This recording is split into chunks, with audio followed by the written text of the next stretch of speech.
Welcome to the Happy in the Mess podcast. We are your hosts, Marlena, Sherry, and Matthew. We are therapists and coaches, and we want to share our own stories with you, as well as the wisdom, insights, and tips we've learned along the way. Thanks for tuning in to this episode. Welcome to this episode of the Happy in the Mess podcast. I'm Sherry, and I am here with two other coach therapists, Matthew and Marlena. Did you know that between the three of us, we have a collective 63 years of experience helping others thrive? That seems unbelievable to me that we would have that much, but we've all been doing lots of things that really support others in their mental health and in their well-being. Today, we're going to be talking about how to be healthy in unhealthy places. Sometimes you can leave an unhealthy place and find a healthier place. But other times we're kind of tied in or can't leave for some reason. And that's what I want to talk about today is how you can still thrive, how you can still survive in those places where your needs aren't being met. So we'll talk about how to manage those situations and spaces. As a reminder, please like, share, comment, rate, review, and subscribe on whichever platform you listen to. Helps us stay motivated and it helps us beat the algorithm so that we get our episodes out there. So before we get into our topic, let's hear what each of the coaches are up to, where you can find them. Matthew, you want to get us started? I can try, but I'm feeling old after our introduction. No, just kidding. 63 years. No. Not just you, Uh, Matthew, all of us. at least it's culminated, right? Mhm. Now, so I'm at MatthewEMorgan.com, or my socials are Misfit Refuge, and we're really working on how we can help people who are neurodivergent but still spiritual, and kind of find that conglomeration of how to be unique and wonderful and live authentically. So you can check out those places, and I will be around there. Yeah, thank you. Marlena? Yeah, you can find me at coachmarlena.com and set up a consult call if you want to work one-on-one. I'm helping singles really get past their past. Yeah, that's good. I'm Sherry. You can find me in the Facebook date night community. I also have a website, sherrytimko.com, but I usually hang out in the Facebook community. I help couples who are stuck in roommate syndrome and help them really have a deeply connected relationship so that it feels like it did at the beginning. All right, so let's get into this topic. Let's just start with some basics around what do we mean by an unhealthy place? I know a lot of times I hear the word toxic, toxic workplace, toxic family, toxic relationship, but can you guys give our audience a little bit of definition about what that means? I'm going to leave this one to Matthew first, since you had some stuff to say earlier. I did well, and for me, I think there's a continuum on it. I don't think it's a lot of times we do this binary idea like it's either it's healthy or it's toxic, um, and there's this huge breadth of things in there because even in nature there are things that are even more that neutral sense. Maybe they're not super healthy for us, but they're also not terrible in limited quantities or with the right things going on. I look at our human body, right? We bring in toxic stuff all the time, and they are designed gloriously to filter all that stuff out as long as we have healthy systems. If our kidneys are functioning, our liver's functioning, and we're not abusing it, that stuff just gets passed through. And I think it's a beautiful function. But then there's also we get to that point of like, at which point is this not just not healthy, but which point is it toxic? Is it taking away from us? Is it exceeding the limits of our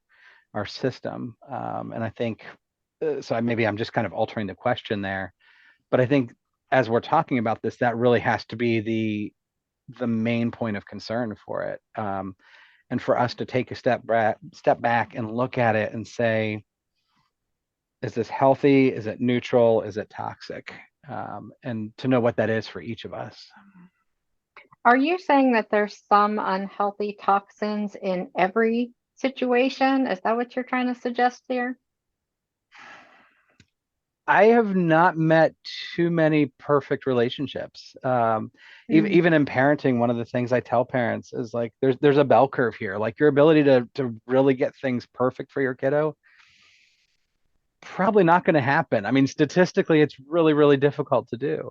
The ability to screw your kids up beyond repair, Menendez brothers, Lizzie Borden style, like that's a lot of toxin, right? That takes a lot of unhealthiness. I know I just went the whole gamut there, but most of us parents, we're not on that step. We're just trying to figure things out. So to long answer to a short question, yeah, I think there is a little bit of toxicity wherever we are, or things that may not be healthy for us.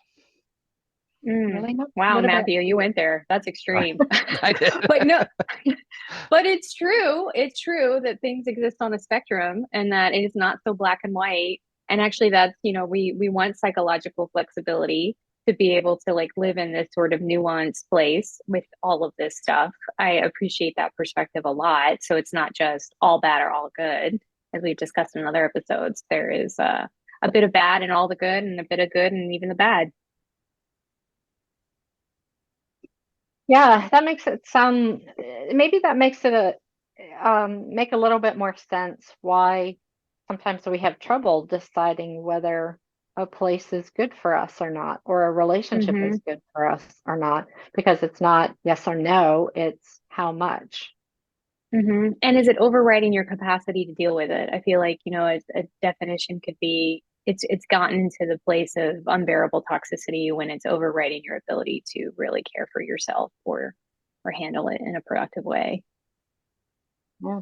This kind of gets to my next question, which is why would anyone stay in an unhealthy place or situation or relationship? Because it's an FM growth opportunity, Sherry. It's another growth opportunity. As a mentor used to tell me. It's just another opportunity for growth. But no, to be more serious here, there's a lot of reasons to stay. I mean, it could be that change is just not, you know, there's other stressful things going on, and to make a change here could mean just kind of it could be very unstabilizing in other areas. It could be that really more good just outride the bad, and you just need a place to vent out the bad. Um, there could be money and security involved in these situations. Many people don't want to leave their relationships because it upends their financial security big time, or the stability of the children. I mean, there's all kinds of reasons we stay in unhealthy situations. We don't have another job yet. Would not be wise to quit the unhealthy or toxic job quite yet. I mean, I'm thinking mainly a lot of security, either emotionally or financially. It could be really great reasons why people stay in certain places or with people. Yeah. And in some cases, I think we get used to it. Like the idea of that toxicity becomes it's almost a comfort. It's a normal thing for us, and we don't even recognize when those things are becoming problematic. Oftentimes, the environment is uh, tuned up or changes in such a way that it's not a super drastic change, and we don't notice it. We just sit there on the outside thinking, oh, this is normal. It's what's expected. Um, and then all the reasons that Marlena's saying, right? Fear, security, all those things jump in, and we don't recognize that problem until we step back and take a breath, or until we're with somebody who acknowledges our feelings and listens to us in a certain way, or gives us space to process whatever it may be. Um, a lot of times, again, we don't know that it's any different. Mm-hmm. Yeah, that makes a lot of sense. I once met a woman who was in a job, and the company it had changed companies, and everyone else there was like super stressed out. But because she was having housing issues, the job, she was like, this is the most stable, normal part of my life. So even though there's all this stuff, it's just not that big of an issue. Mm-hmm. So definitely a lot of reasons. Um, that idea that you're used to it, that seems like an important one, because I think for a lot of us, we kind of Sure. Um, Matt, can you guys talk a little bit more about how you get that clarity? I may have, I don't know about you, Marlene. I may have missed the question. I think we glitched on the internet here a little bit. So if We you can glitched. I didn't hear it roll back. either. Okay, good. Yeah. Can you repeat that, Sherry? Yeah. Um, this idea, I think a lot of people go from day to day and just are in the groove of things and don't take that look. What are the things that really get your attention to say, hey, is this okay or is this not okay? Mm. Yeah, I mean, when these warning signs come on, we've talked about this in past episodes, when we find ourselves getting angry, when our inner parts start yelling at us, and we're experiencing some of these extreme emotions, a lot of times being able to just step back and take a look and say, okay, what is this? Why is this happening? And we brush it off a lot of times. We say, oh, well, it was just a minor detail. So and so left the church because, this person offended them with one statement. And I know I'm going to zing, why not? We'll just go straight to the heart of the matter here, right? So, but it, like, we look at that and we look at that person. Sometimes we even look at ourselves and say, wow, that was a pretty extreme reaction. But when we look back, a lot of times, unfortunately, it's just looking back, but we're seeing, oh, look, here's all these signs and symptoms that things were falling up, they're falling apart, they're not working, they're getting frustrated, our voice is silenced, or quieted or ignored. And then all of a sudden, like, there's that thread. Oh, this makes sense now. So, Mm. but it's not until we have that breaking point, unless we are super in tune and checking in with things about how they can be the way they are. Mm. That's really, I think you're right, Matthew. Sometimes when we're seeing those emotions come out, the extremes, and we start to, if we're aware and paying attention, they can be indicators that maybe the wheels are about to come off the bus. But I remember being in a job once where I was imagining getting into a car accident on the way there regularly so that I wouldn't have to go.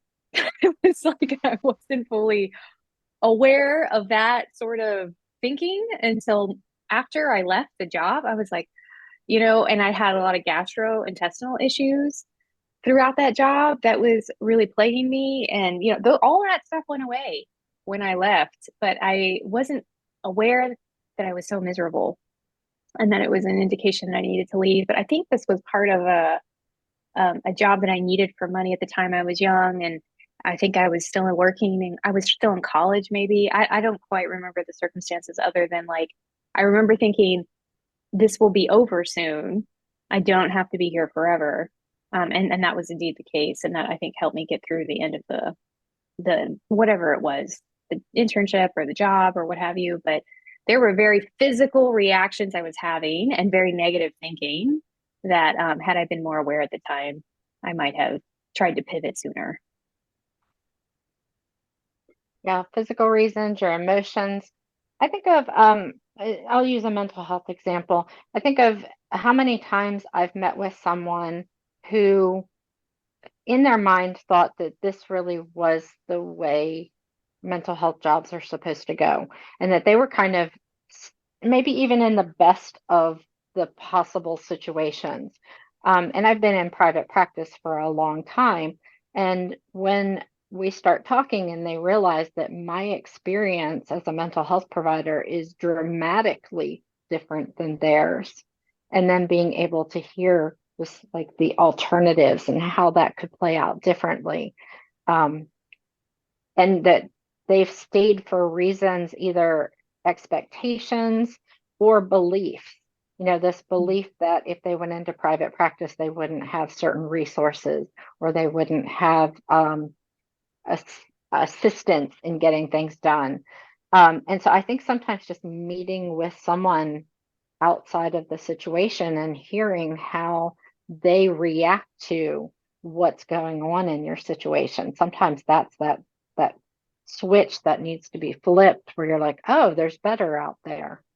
Oh, so true, Sherry, that perspective check. I mean, even though you don't even know you need the perspective until you get exposure to someone else's reaction when you tell them your story with this relationship, this job, you're like, oh, it could be different. or you go someplace else, you change jobs, change relationship, or just hearing someone else's experience, you're like, oh, it didn't have to be this way. When you're like, oh, I'm swimming in, this pool of excrement. I didn't even know it. I haven't heard either of you talk about the effects of loyalty, because I Mm, think loyalty plays a big role in staying in unhealthy situations. mm. I do too. I think this is particularly plagues some people who struggle with boundaries and guilt and codependency, perhaps. And I know those terms are thrown around a lot, but sometimes I know I'm working with maybe an adult child of an alcoholic or dysfunctional family. Sometimes when their loyalty to a situation overrides almost logic, um, because they're so fearful of leaving out of some, conditioned belief around loyalty. That heavy people pleasing that's toxic to people.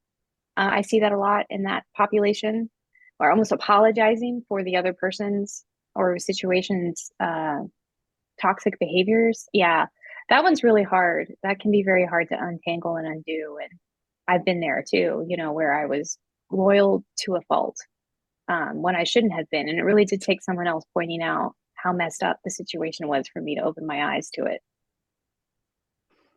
Absolutely. I think, obviously keeping that perspective of what are we being loyal to, or to what are we being loyal?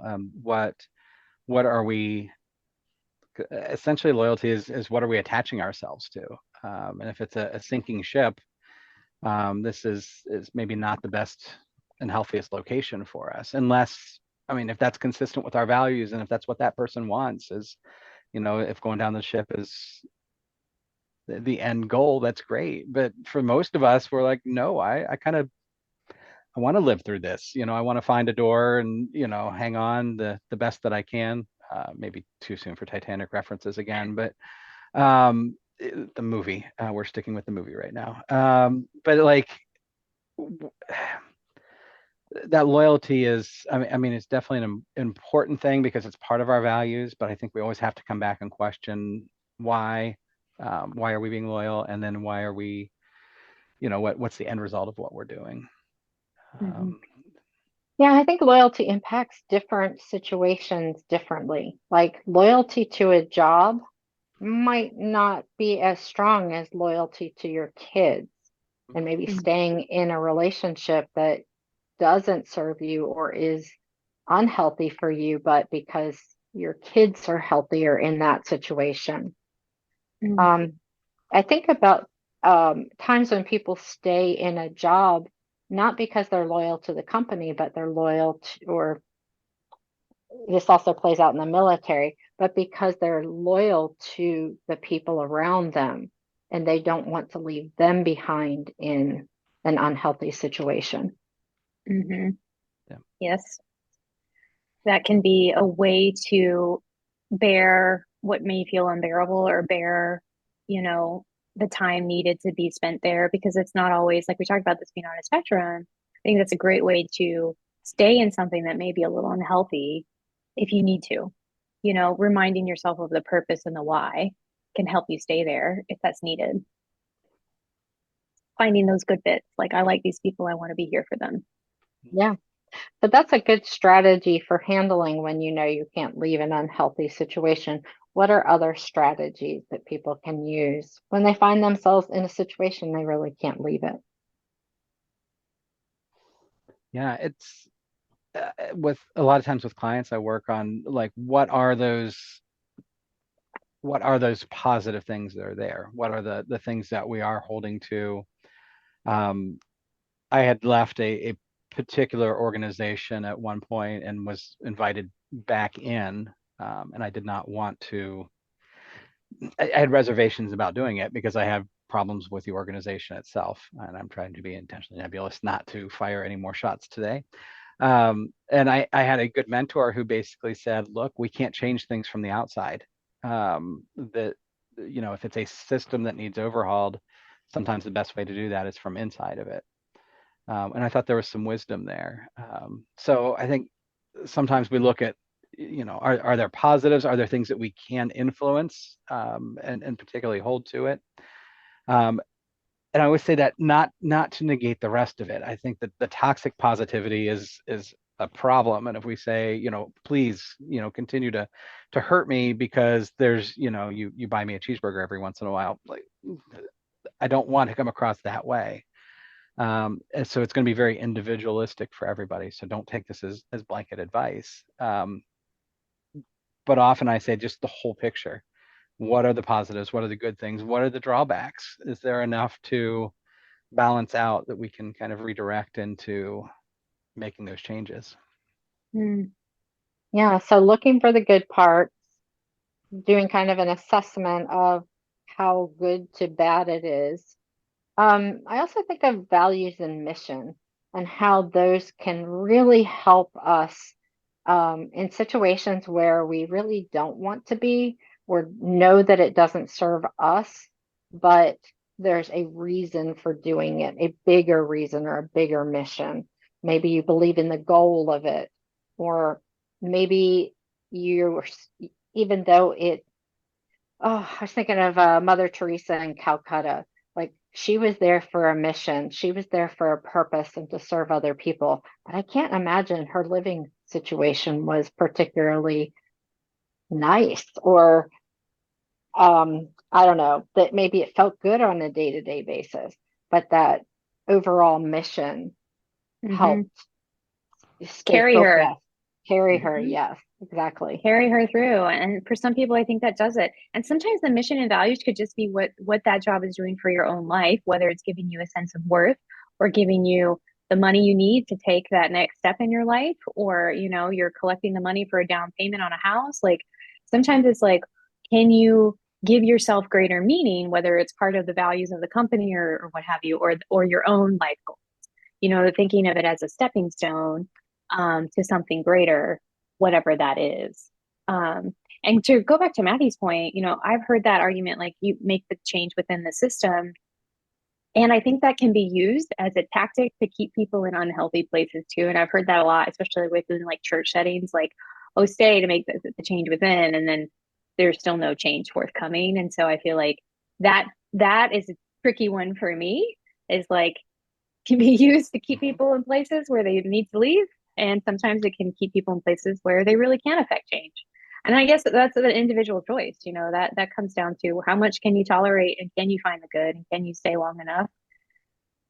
And time, I guess, time is an indicator of whether or not one should like go sometimes. Go ahead, Sherry.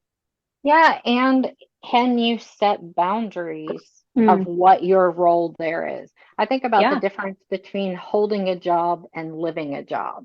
And like when you hold a job, you go to your work, you do what you can do there, and then you come home and you don't think about it, and you're able to have that boundary that whatever that is, whatever reason you're there, it stays within that container versus living the job, which is kind of taking on all of the problems and being in every aspect of trying to make it better, or or interact with everyone and keep everybody okay. And that it's okay to say, yes, I'm going to go in for this purpose. I'm going to go back because I can impact this in a positive way. But I'm also going to have these boundaries that say, I'm not going to let it take over my life or take up Hmm. more space than it deserves. Well, I love that phrase, quiet quitting. I mean, not I actually take beef with the phrase because I think it's weird that they're calling quiet quitting just like sticking to boundaries and time limits within the job. But I appreciate how people have started to quiet quit, which basically means they're still in their job doing what they need to do. They're just not working overtime, and they're not like being codependent with that job. Like, yeah, having a healthy work-life balance is what I think quiet quitting really is anyway. Oh, what an interesting thing to name something that at its heart is positive, but put a negative label on it so that people feel like they're doing something wrong. When Hmm. um, I have at times given my husband a hard time about putting in so many volunteer hours at work. And he has had a really hard time with that because the expectation was that he was going to work 45 to 50 hours a week, even though he was salary, even though it didn't get the workload. Like he still had the same amount of workload on him, whether he worked 40 hours a week or he worked 50 hours a week. So calling something negative when really the heart of it is something positive. Right. I think having those boundaries, it reminds me of an ancient poet who once wrote that I would do anything for love, but I won't do that. And Oh, Meat Loaf. Meat Loaf. But no, I mean, it is that idea of like, what are our boundaries? What are we holding to? And if we find ourselves flexing or crossing those, that again, looping all the way back to the first question, which is, have we gone too far with that? Is that a sign that the system is unhealthy and trending in a downward fashion? Versus, and I appreciate your call out on that, Marlena. If I'm staying and I'm making changes and I'm seeing changes and people are listening and saying, oh yeah, now our workers aren't working 60 extra volunteer hours a week, it's like, oh, so now we have to rearrange and change the way we do things. So one of the reasons that I called those volunteer hours is because of the impact of words. If he was just working some unpaid overtime and that was part of the expectation, that feels really different than saying you're volunteering these hours. Like you're choosing that this is how you want to spend your time. And so the power of words, how we label things, can really shift how we start to think about them. Amen to that. I think where it gets a little more tricky and nuanced is in relationship when it's not clear how much you should be giving or tolerating when something feels a little not healthy. And, that hope, I would also say hope keeps us in situations longer, or are able to tolerate things when we are hoping that things will change. And when does become hope, as they say in England, it's the hope that kills you. Um, and when does the hope be healthy, that things will make a good turnaround and become healthier. Right. Hope is an amazing thing that can carry us through, but it also can make us stay in a situation too long. This ties right into my next question. Is every situation equally unhealthy, like for each person in it? Or are there factors that say whether it's going to be healthier or unhealthier for a person? Oh, my therapist side is throwing the trauma factor in here, of course, because when we come from a background of trauma, even if we've gotten over it, even if we've gotten through it, it has still eroded some of those underpinnings, and will often flavor what we do in the future. Whereas somebody might have a higher level of distress tolerance if they had not gone through some of these things. Somebody who has and has already done amazing work to overcome and get back to square one, they're not going to have the same resources to try to continue on. So yes, the same situation can affect two people very differently. Yeah. I'm surprised that you just brought up the trauma. Being a highly sensitive person seems like that also would be another factor that would really play in. Yeah, absolutely. And conversely, some people with trauma actually tolerate too much because again, they're not aware, so they can their distress tolerance might be too high. And when they do the work, the distress tolerance comes lower, which is, maybe kind of what you were talking about. I've seen people who, after having been through all that trauma and done the work, like you said, then they're less willing to tolerate any more crap. And then it's just and that's a good place for them to be, Companies will sometimes give a personality test to see how well you're going to fit into the environment there. Wouldn't it be lovely if when we took a job, we could give the employer of some sort of a test that would tell us how well we would fit in there? Absolutely. Definitely agree. I think too. Go ahead. No, I was Ladies just gonna first. say I've done some EMDR with folks on what they consider to be a very intolerable or toxic or unhealthy work environment, for example. And afterwards, they found actually some peace with it and were able to go and actually even low key enjoy their job and see the benefits of it rather than being stuck on the negative. So sometimes it's stuff within us that needs to be tweaked to then be, our relationship with it changes as we heal and change some parts of our cells and our brains. And sometimes it's legitimately toxic and unhealthy and you need to go. But I just bring that up to say, like, sometimes it's not really the environment itself, it's how we feel about it that needs some tweaking. Absolutely. I was just rolling earlier with that nature of being highly sensitive, neurodivergent. Um, those change the way we affect, or the way that the environment affects us. And sometimes just being aware of those tendencies can be super important. We may not have the same tolerance to sounds, smells, other social issues as well. And that idea of um, the the funny thing we always say, we put in these great Florida, or not Florida, great ceiling height cabinets in our kitchen. I'm 5'4" and I'm the taller one of the couple. So somebody else is going to come in there and have absolutely no problem with these cabinets because they have the height to handle it, whereas I have to find different ways of doing it, which consists of getting step stools, or since I'm currently no longer in my acrobatic years, of climbing on counters to do that. But it is so individualistic. It's so important for the person to be open and have these conversations and talk about it and not let somebody else dictate what they do. Mm-hmm. So being healthy or unhealthy depends on the situation or circumstance. It also depends on the individual characteristics and then the interplay of those. Mm-hmm. I'd like to add role. There's some research that says that when couples get married, women's happiness and satisfaction in life goes down and men's goes up.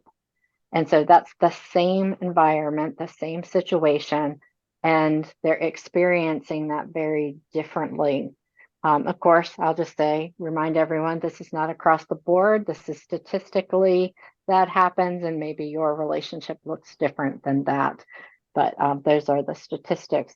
So there are also ways that we are kind of put in roles that may or may not fit us and may or may not help us thrive.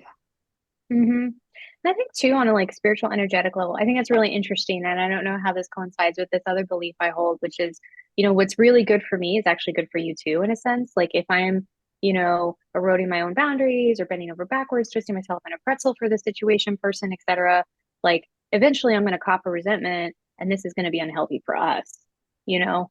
Like I can see like how the maybe immediately women's satisfaction goes down and his goes up. But if she starts to change and his satisfaction goes down, but maybe there's a balance in there. I just wonder over time, having both parties getting their needs met in a proper way and finding satisfaction will be better for the relationship long term, even if immediately maybe, the lopsidedness of that. I don't know exactly how to bring those two together, but I do believe like what's healthy for me in the long run is going to be healthy for the people around me too.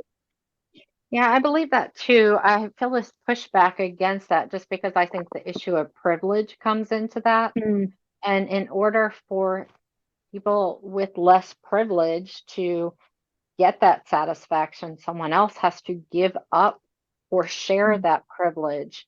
And sometimes that doesn't always feel good for those who have the privilege, and they mm, may push back against that or not be looking for the best interest of everyone in the situation, but be mm. happy to have that privilege and fight against those Yeah. kind of changes you're talking about.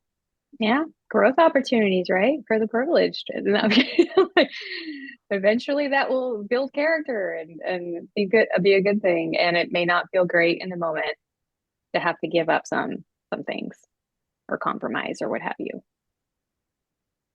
But it sort of makes a more considerate being out of all of us. When we're facing these situations, what I love about it is that eventually you become more relatable to others, right? The gift and the solution. What is the gift and the solution, even in the unhealthy and toxic situations? Like if you never go through it, it's really hard to relate to the rest of humanity. I heard this, I think this interview with Miley Cyrus, and she grew up very privileged, very rich, very wealthy, and she talked about how difficult it was for her to relate to other people because she was sort of in this silo of wealth that was not relatable to the vast majority of other people. And so there was this disconnect happening. And so there is some benefit to us experiencing these hardships. I mean, Because most of it, experiencing achy breaky heart.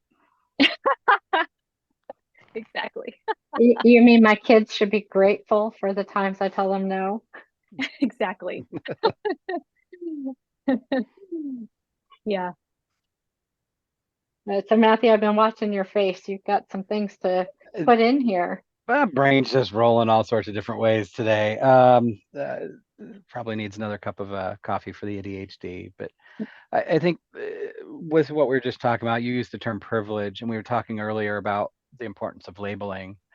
And if we relabel that almost as a sense of power instead of privilege, what does that do for that imbalance? And if one person has extra power, what are they doing with it? Are they doing sharing, and they're helping other people, and they're using that to build up a system in general, versus using it to control and say, hey, you should be grateful for whatever crumbs I've thrown your way.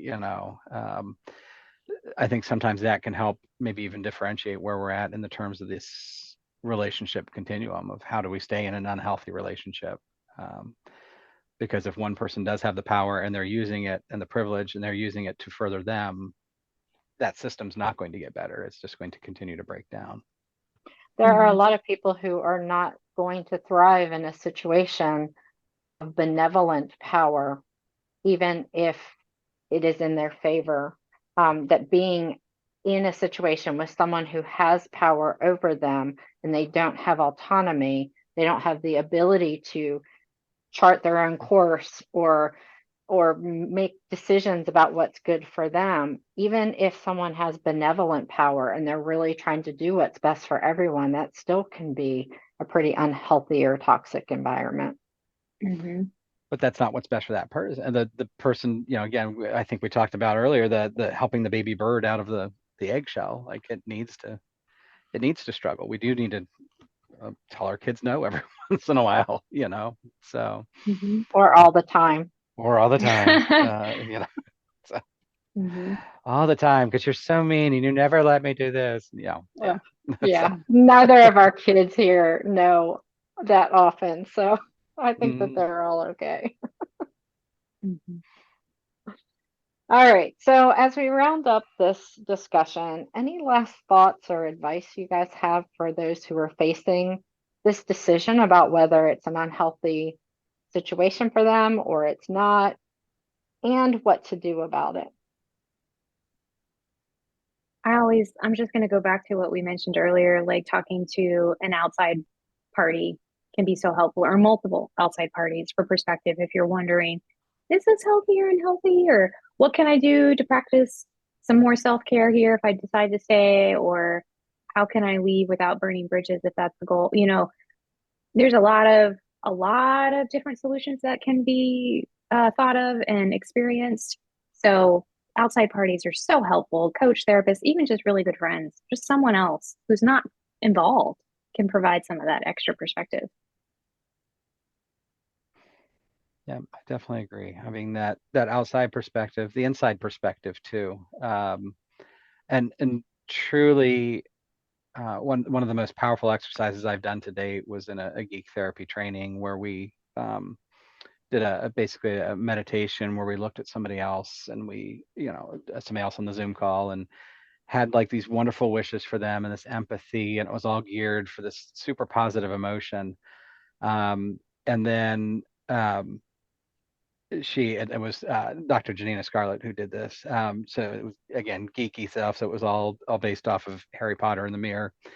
So originally we were looking at the other people, and then she had us look at our own selves and to wish did the exact same meditation, wishing ourselves well, understanding, compassion. That was such a turning point for me. It was just one of those moments. I was like, wow, I am as valuable of a person in this relationship as anybody else is. And I think a lot of times when we're more empathetic, we forget that we need to empathize with ourselves too.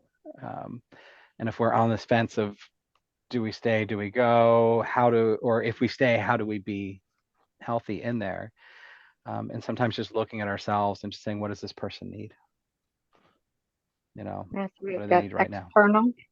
external, we've got internal, and I would just add to that, how does this situation fit into the trajectory of your life? Like, are you here because of values? Are you here because of mission? Is this a stepping stone? Or is this a place where you could get stuck and get derailed and not work towards what you're really looking for in life? Great point, Sherry. Yep. Well, thank you to both of you. You guys have so much wisdom and insight, and I love hearing it each week. Thank you to our listeners for joining us today. We are on all the social medias, and we would love if you would follow us on Facebook and Instagram, and share an episode that really speaks to you.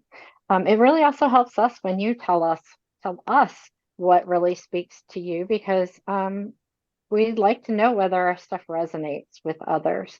So please like, share, comment, rate, review in all the places that you might listen to this, so that we can get this word out to other people that maybe we're saying something that's helpful.